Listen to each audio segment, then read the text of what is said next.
You know what nobody tells you about making amigurumi dolls? That one tiny mistake in your foundation can ruin the entire head shape, and you won't even notice until you're halfway through stuffing it.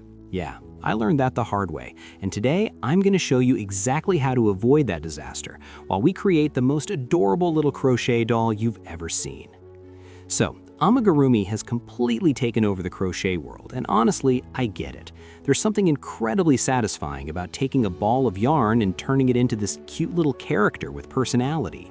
But here's the thing that frustrates so many people when they first start making dolls. They follow a pattern, they think they're doing everything right, and then their doll comes out looking kind of wonky, or the proportions are just off, and they can't figure out what went wrong. The biggest problem people run into with amigurumi dolls is tension. And I'm not talking about the tension you feel when you've frogged the same row 5 times. I'm talking about how tight or loose your stitches are. Because with flat crochet projects like blankets or scarves, you can get away with slightly inconsistent tension. Sure, it might look a little uneven, but it's not going to completely change the shape of your project.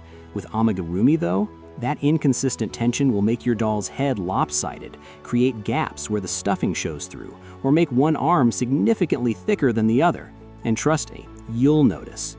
Everyone will notice. Let me tell you about the first amigurumi doll I ever made.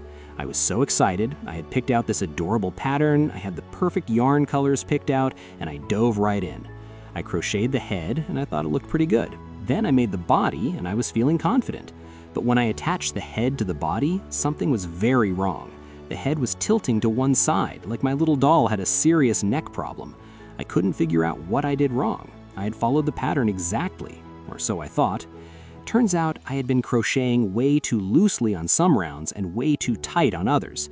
The head wasn't actually lopsided, it was just stuffed unevenly because the looser stitches stretched out more when I stuffed it. That's when I realized that amigurumi is less about following a pattern word for word and more about understanding the technique and maintaining consistency throughout your entire project. So, let's talk about how to actually make an adorable amigurumi doll that doesn't look like it needs medical attention. First thing you need to know is your materials matter way more than you think they do. I see people trying to make amigurumi with chunky yarn and a huge hook because they want to finish quickly. Stop right there. Amigurumi works best with a smaller hook than what's recommended on your yarn label. Like if your yarn says use a 4mm hook, you're gonna want to use a 3mm or even a 2.5mm hook. Why? Because you want those stitches tight enough that stuffing won't show through. Nobody wants to see little bits of white stuffing poking out between the stitches of their doll's face. That's not cute, that's creepy. For yarn, I always recommend a smooth, tightly twisted yarn. Those fuzzy, fluffy yarns might feel nice, but they're a nightmare for amigurumi because you can't see your stitches clearly. And when you're working in continuous rounds and trying to count stitches, you need to be able to see what you're doing. Cotton yarn is actually perfect for amigurumi. It doesn't stretch out like acrylic can, it holds its shape beautifully, and comes in every color you could possibly want.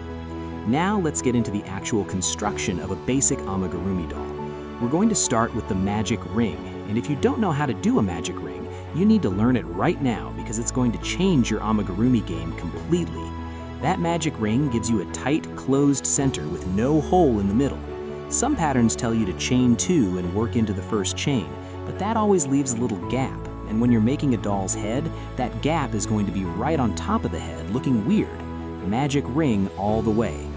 For a standard doll head, you're going to start with 6 single crochet stitches in your magic ring. Pull it tight, and then you're working in continuous rounds.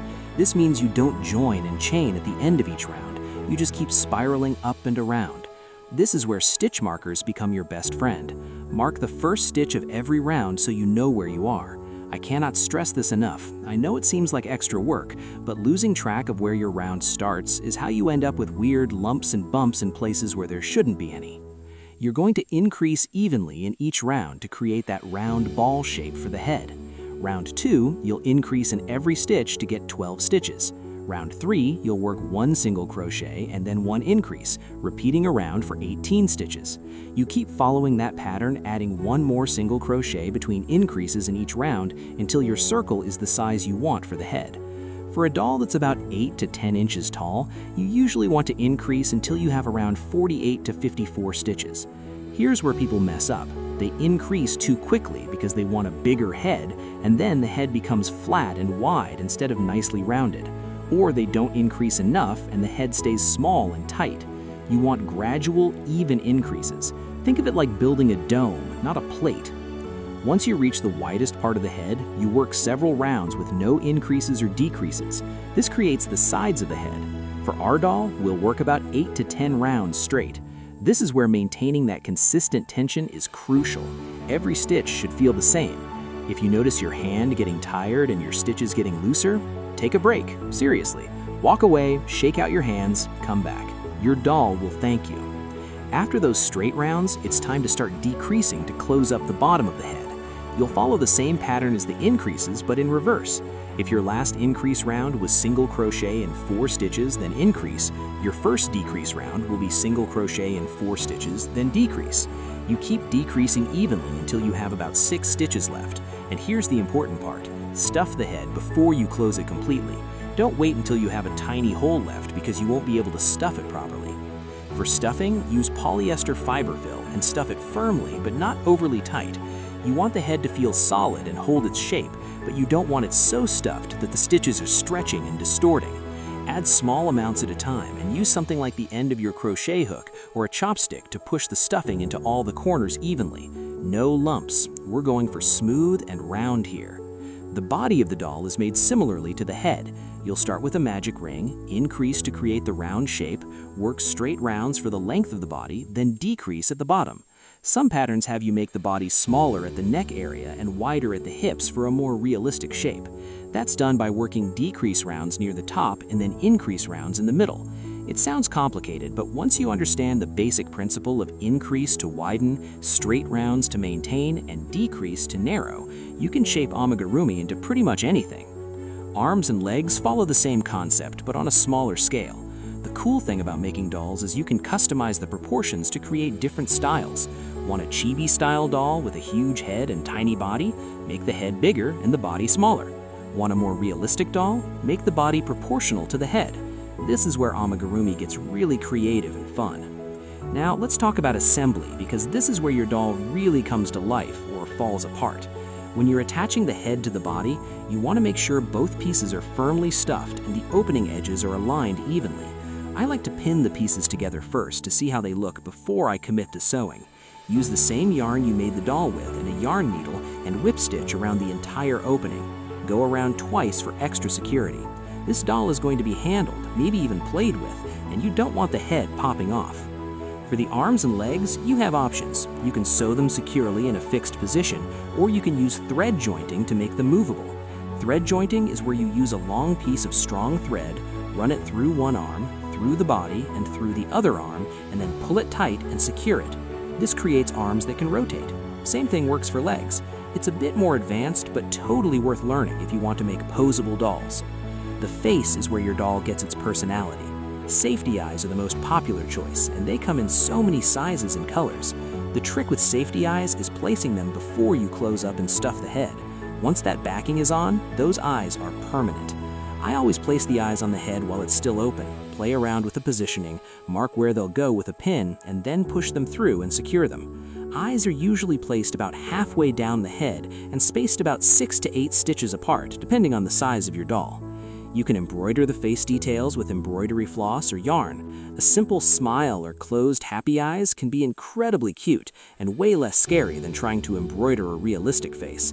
Unless you're going for realistic, then practice your embroidery skills first on a test piece. Nobody wants to spend hours making a doll only to mess up the face at the end. Hair is another place where you can get really creative. You can crochet a wig cap and attach yarn strands, you can embroider hair directly onto the head, or you can make little buns or pigtails. For long hair, cut strands of yarn twice as long as you want the finished hair to be, fold them in half, and use a crochet hook to pull the loop through a stitch on the head, then pull the ends through the loop. Do this all over the head and you've got hair. Trim it to your desired length and style it however you want. Clothes for your amigurumi doll can be crocheted separately and put on the doll, or work directly onto the body. Dresses, pants, shirts, hats, shoes, the options are endless. This is where you can really let your creativity shine and give each doll its own unique style and character. The most important thing I want you to take away from this is that making amigurumi dolls is a skill that improves with practice. Your first doll probably won't be perfect, and that's completely okay. Each doll you make will teach you something new about tension, about shaping, about what works and what doesn't. Don't get discouraged if your first attempt looks a little rough. Keep going. Adjust your tension, pay attention to your stitch counts, stuff carefully, and have fun with the details. Subscribe for more crochet tutorials that'll actually help you improve.